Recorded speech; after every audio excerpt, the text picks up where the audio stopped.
Let's go, baby. I freaking called it. I told you guys. Cody Bellinger, breaking news. Cody Bellinger is officially a New York Yankee. Now, what did it cost? It costed us taking on most of his payroll.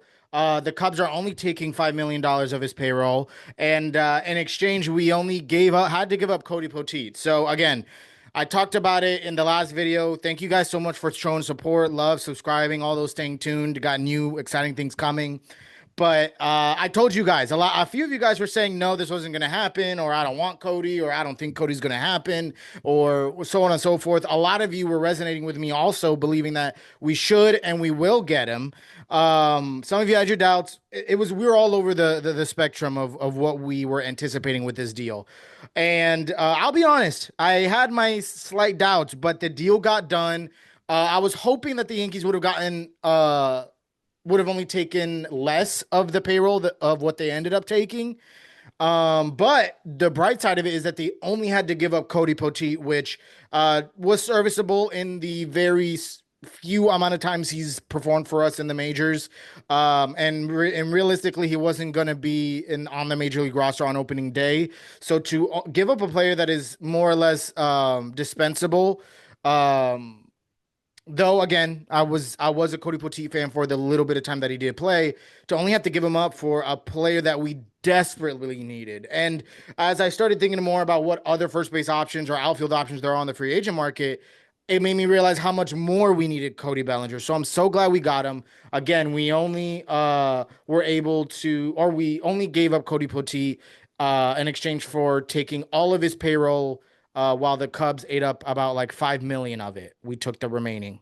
So I believe he's making around mid 20 million, 27 million. Don't quote me on that.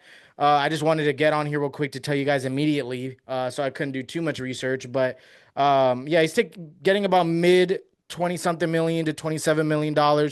So we're paying about $20 million exactly a year, more or less, and giving up a player that we really weren't expecting to get. So in a way, you could almost look at this as a little bit of a free agent signing of taking Cody Bellinger for 20 mil or a little over 20 mil a year for, I believe, 2 years.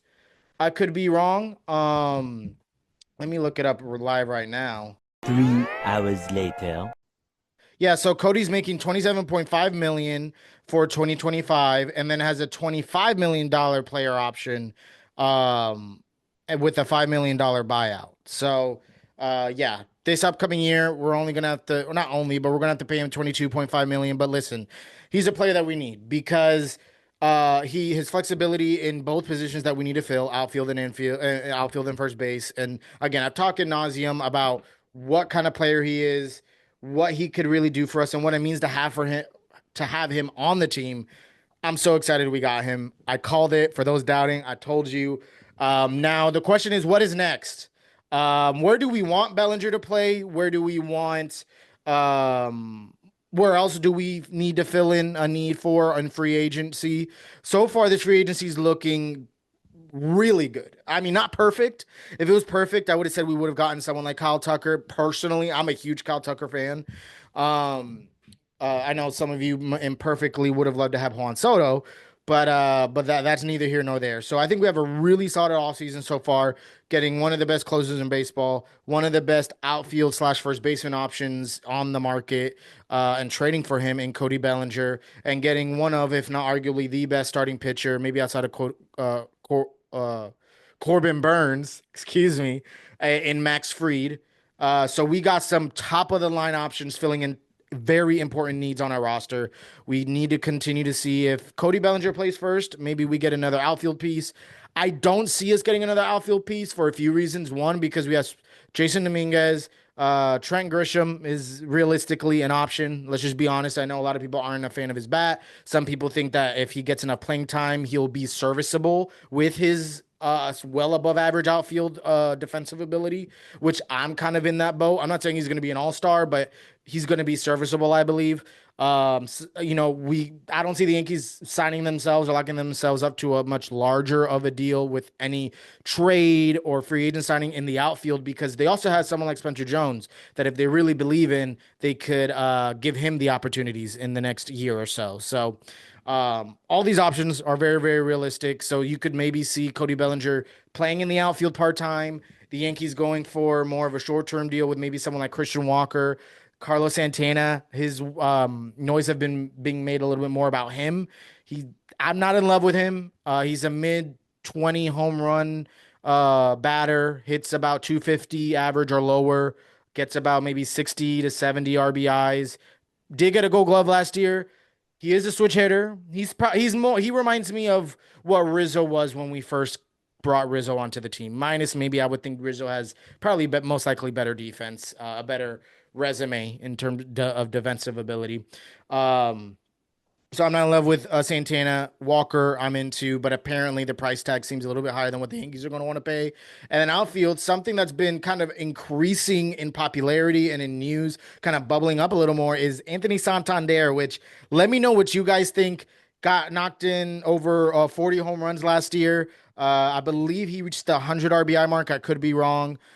Switch hitter, good above average arm in the outfield, but not the best defensively. He kind of reminds me of Juan Soto with the power, not so much with the bat, or not so much with the on base percentage or the batting average. Um, but at least defensive ability. Baltimore Orioles fans, if you're watching, let me know what his metrics line up to be. It seems like they're about the same. He has a slightly above average arm, so did Juan Soto, and defensively, it's not really going to be his strong suit. And then his speed is definitely not a strength.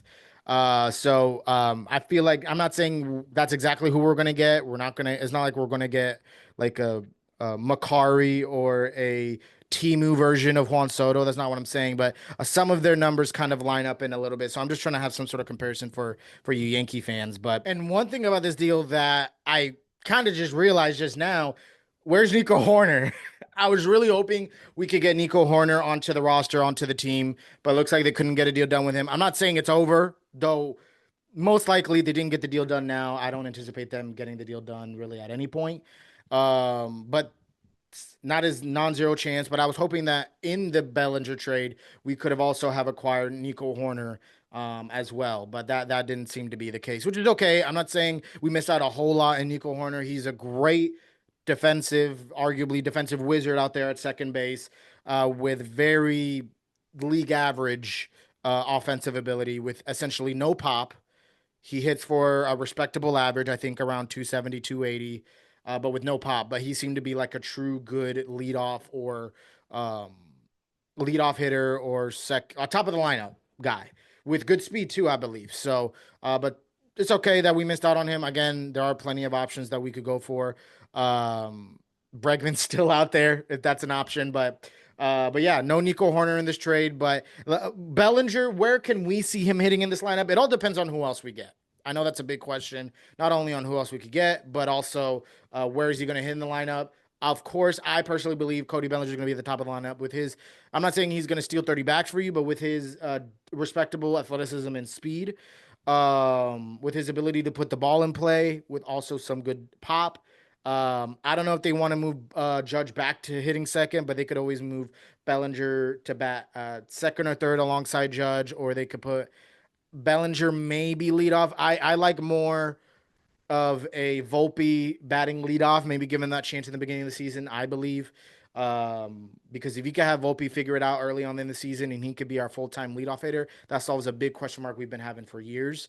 But we can have Volpe lead off to the start the season, Bellinger batting second, maybe Judge batting third. Again, it all just depends on where Judge wants to hit. I know Judge is an amazing captain, humble dude that I don't think he's going to be freaking out too much on where he hits, whether it's second or third. Uh, but um, but yeah, we'll see where this all ends up landing. So let me know what you guys think on this trade. How do you feel about it? I think we got an amazing deal. And in terms of what we gave up and in terms of what we received and how bad we needed to receive Bellinger, I think it was borderline a fleece. Obviously, it was clearly a payroll dump from the Cubs. They obviously got a great player in Kyle Tucker. So obviously, for the Cubs and them, in their perspective, they got a great deal in terms of balancing out that payroll that they took, and as well as getting a better player in Kyle Tucker. But I think this is a great trade for both teams. So if you're a Cubs fan, I know you guys were commenting down in the last video. Let me know what you guys think. I know some of you Cubs fans were hoping for a flamethrower relief pitcher. We only gave up a respectable relief pitcher. Arguably could be a fifth man in the rotation early on in the season or sixth man. Um, but overall for the Yankees, let me know what you guys think down in the comments below. And as always, peace and be blessed. I'm gonna make sure to let you guys know what happens next. Some very interesting things are about to unfold, and I'll be here to let you guys know.